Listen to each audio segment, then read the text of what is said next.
Tes. Assalamualaikum warahmatullahi wabarakatuh. Alhamdulillahirabbil alamin. Allazi khalaqal insana fi ahsani taqwim. Allazi khalaqas samawati wal arda bil haqqi wa sawarakum fa ahsana suwarakum.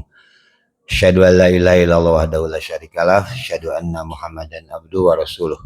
Allahumma sholli ala sayyidina Muhammadin abdika wa nabiyika wa rasulikan nabil ummi wa ala alihi wa sahbihi wa sallim taslima. Kumaha daramang? Yes. Bahasa basi setiap ceramah. Santai nya, kurang nikmati hari-hari akhir kita Ramadan. Jadi mungkin tidak akan kultumnya tidak 7 menit, mungkin kita 70 menit hari ini. biasa kuliah saya 70 menit. Jadi 2 SKS lah. Jadi orang santai, orang nikmati. Mungkin ini ada juga menjadi tarawih yang terakhir bagi sebagian orang yang sudah menentukan Ramadan lebarannya di hari Jumat. Karena secara derajat ya seperti diketahui sekarang dari Indonesia barat sampai timur sekitar 3 derajat sampai 0 derajat. Jadi di rawan-rawan terjadinya salah masak gitu kan ya, masak ayeuna bisa keburu hasem, ternyata Sabtu gitu kan ya, ternyata tuh masak Jumat gitu kan ya, karena di 2 koma katanya kalau Jawa itu. Jadi tergantung nanti kalau cerah mungkin bisa kelihatan hilalnya, kalau tidak cerah berarti mungkin Sabtu gitu kan ya. Ya, tapi sebagian kayak Muhammadiyah sudah menentukan hari Jumat. Jadi anggaplah ini sebagai hari terakhir kita tarawih gitu kan ya. Salah satu tandanya imam kita diberi aqua itu terakhir mah. Wah, terakhir. Jadi mungkin stok aqua lagi saya udah akhir. Nah, gitu ya karunya kita mahal gua cik saya teh. Kemudian amplop aqua wes tadi diberi. Oke. Sebenarnya saya badal gitu kan ya, cuma badal ya mukanya agak badal karena dulu saya dibadalin sama orang, saya mah dibadalinnya ku Ustaz Ucu hari itu gitu, karena saya nggak badalan Pak Herman itu. Jadi kebetulan saya tadi scroll sebelum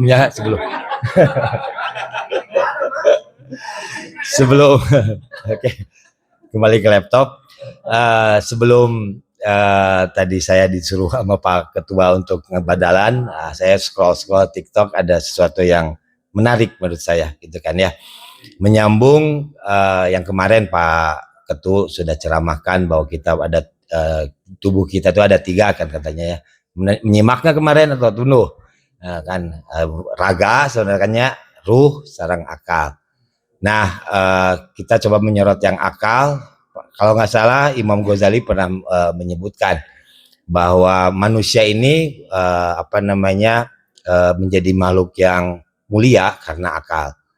Akal juga tidak ada gunanya kata beliau kalau tanpa ilmu. Itu kan ya kemarin sudah dibahas juga. Dan ilmu pun tidak ada gunanya, hanya sekedar informasi kalau kita tidak diamalkan. Jadi ilmu harus diamalkan, dan amal pun itu kan ya tidak akan ada gunanya kalau tanpa adanya ikhlas. Ini mungkin kita coba menyoroti soal ikhlas ini. Suatu hal yang ya mungkin banyak jamaah sudah pernah mendengar ceramahnya segala macam. Ikhlas sesuatu hal yang mudah diucapkan, susah untuk dilaksanakan kan ikhlas. Karena salah satu ciri orang ikhlas adalah istiqomah biasanya dalam beribadah. Dan kalau saya lihat wajah-wajah di sini adalah wajah-wajah istiqomah. Saya lihat dari mulai hari pertama sampai hari akhir. Kan ya. Jadi mudah-mudahan juga itu karena sebagai tanda bahwa bapak-bapak sini juga dengan berbekal ikhlas. Nah, soal ikhlas ini ya ada satu cerita ya tadi yang saya buka-buka di TikTok gitu kan ya. Ada seorang wali Allah, seorang ahli sufi bernama Abdul Aziz. Pada suatu saat dia adalah ya ahli ibadah, ahli ikhlas tingkat tinggi lah. Didatangi oleh malaikat yang kebetulan melihat Lauhul Mahfuz bahwa Abdul Aziz ini adalah ahli neraka. Kemudian dia karena iba dia ceritakanlah, ya namanya juga wali bisa berkomunikasi dengan malaikat Bagaimana caranya ya saya juga tidak disebutkan di situ. Mungkin ini cerita dari Abdul Aziznya sendiri. Dia didatangi oleh malaikat, diberitakan, Abdul Aziz, saya mau memberikan kabar buruk. Kamu itu walaupun ibadah sebagaimanapun, kamu oleh Allah sudah dituliskan sebagai ahli neraka.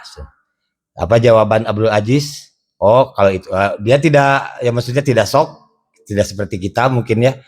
Beliau malah ya itu mah terserah Allah. Soal surga, soal neraka itu adalah kehendak Allah.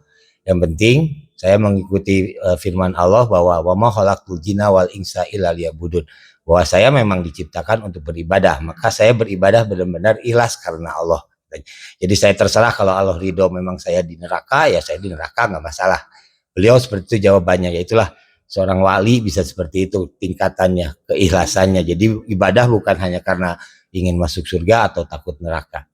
Sudah, akhirnya malaikat kembali lagi ke alamnya. Kemudian ditakdirkan juga malaikat akhirnya melihat lahuf mahfuz kembali. Ternyata beliau dirubah oleh Allah menjadi ahli surga. Nah, kemudian kembali lagi dia ke Abdul Aziz. Abdul Aziz, alhamdulillah saya mendapat kabar, akan memberikan kabar gembira. Katanya, kamu sudah ditakdirkan sekarang menjadi ahli surga. Ya jawaban Abdul Aziz, alhamdulillah. Dia tidak bergembira, biasa aja dia kan ya, sebagai orang ahli ikhlas. Saya kembali lagi ke malaikat, saya sudah pernah ceritakan bahwa saya ibadah bukan karena saya pengen masuk surga, bukan karena saya takut neraka. Saya ikhlas benar-benar karena Allah. Akhirnya malaikat mengapresiasi ya, karena keikhlasan itulah Allah merubah takdir kamu menjadi ahli surga. Ya alhamdulillah, kata Abdul Aziz. Cuman saya penasaran, kenapa Allah menakdirkan saya sebagai ahli neraka? Kemudian malaikat itu menceritakan, masih ingat nggak kamu dulu ketika umur kamu sekitar 15 tahun, hampir balik katanya. Kamu itu pada saat itu ada di kamar, udah bangun tidur, gitu kan ya. Kemudian kamu mendengar langkah dari ibu kamu. Ibu kamu itu sebenarnya bertujuan untuk menyuruh kamu, gitu kan ya. Tapi ya karena kamu itu malas, ya dalam tanda kutip, disuruh, akhirnya kamu pura-pura tidur. Ketika ibu kamu melihat, oh kamu sedang tidur, akhirnya tidak jadi menyuruh Abdul Aziz itu. Nah karena itulah katanya Allah marah pada kamu sehingga mencatatkan kamu sebagai ahli neraka. Nah, akhirnya Abdul Aziz beristighfar pada Allah, gitu kan ya. Kemudian berdasarkan riwayat, Abdul Aziz ini tidak pernah ceramah ceramah seperti ini, kecuali menceramahkan isinya itu adalah selalu bagaimana berbuat baik kepada orang tua kan ya. Jadi saya jadi ingat tentang ini, kisah ini tuh dulu Kiai Haji Zainuddin MZ pernah menceritakan, pernah menganalogikan soal berbuat baik pada orang tua katanya. Dia menganalogikan seperti kita memecahkan gelas. Gelasnya mungkin tidak akan marah katanya, karena kan pasti jelas mau marah katanya. Tapi yang marah adalah pasti yang punya gelasnya. Makanya hati-hati gitu kan ya kita kepada makhluk, pada berhubungan dengan manusia lain ataupun ya berhubungan dengan sesama manusia atau apalagi kepada orang tua gitu kan ya. Mungkin orang itu ketika kita sakiti dia tidak marah, tapi yang punya dia yang akan marah gitu kan ya. Sehingga akan mencatatkan kita menjadi orang yang berdosa, takutnya seperti itu. Tapi ya tadi juga salah satu yang bisa diambil dari cerita ini bahwa keikhlasan ternyata bisa membuat takdir, berubah takdir dari takdir yang buruk menjadi takdir yang jelek. Mungkin kita tidak pernah sadar, kita mungkin pergi bekerja gitu kan ya, mungkin Allah sebenarnya menakdirkan kita celaka di jalan. Tapi karena kita ikhlas bahwa bekerja itu adalah karena Allah, gitu kan ya, untuk menafkahi keluarga, mungkin Allah merubah takdir kita menjadi selamat di perjalanan. Siapa tahu kan ya. Tapi salah satu yang bisa kita ambil dari cerita ini adalah ikhlas, gitu kan ya. Mungkin sedikit penutup, jadi ada tips dari salah seorang kiai, gitu kan ya, ustadz terkenal, bagaimana sih cara kita mudah untuk ikhlas. Sebenarnya ikhlas itu akan mudah kalau kita penuh dengan rasa syukur. Makanya kenapa di setiap ceramah, apalagi ceramah khotib Jumat, itu pasti salah satu rukun ceramahnya adalah syukur. Karena dengan syukurlah kita bisa mudah untuk ikhlas dalam beribadah. Jadi anggaplah kita misalnya sholat. Kalau kita sholat berniat untuk syukur, bahwa kita itu sholat pertama iman kita, karena iman kan ya, iman itu adalah nikmat dari Allah. Kita bisa sholat karena tenaga dari Allah. Kita bisa menutup aurat karena harta dari Allah. Kita bisa wudhu karena air dari Allah secara gratis. Bahkan kita nafas segala macam. Niatkan aja itu untuk syukur katanya. Bahwa kita beribadah itu adalah untuk syukur. Gitu kan ya, untuk rasa syukur. Seperti halnya Nabi Muhammad SAW kan ya. Beliau tahajud sampai kakinya bengkak-bengkak ketika ditanya oleh istrinya Siti Aisyah, gitu kan, membuat apa seperti itu, kan jawaban beliau adalah, tidakkah kau ingin mendapatkan aku sebagai hamba yang bersyukur, karena yaitu syukurlah sebenarnya akan membuat kita ikhlas dalam setiap beribadah. Begitupun puasa, gitu kan ya, kita bisa sahur, harta kita dari Allah, dititipan Allah kan ya, buka pun seperti itu, tenaga dari Allah, kita bisa kuat, gitu kan ya.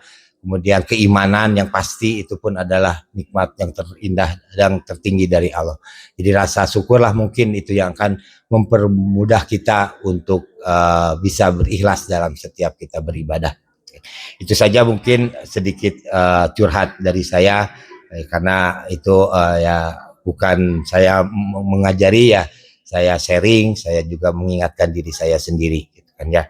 Dan satu lagi ya tadi, jadi berbuat balik pada orang tua. Jadi mungkin itu juga yang marak di Indonesia, itu adat mudik adalah ya tadi, adalah salah satunya untuk berbakti kepada orang tua, gitu kan. Karena tidak ada yang paling diharap-harapkan dalam kondisi lebaran apalagi ya oleh seorang orang tua, kecuali adalah ketika dia disilaturahmikan oleh anaknya. Mungkin itu saja dari saya. Wabillahi taufiq wal hidayah. Assalamualaikum warahmatullahi wabarakatuh. Ini sholat.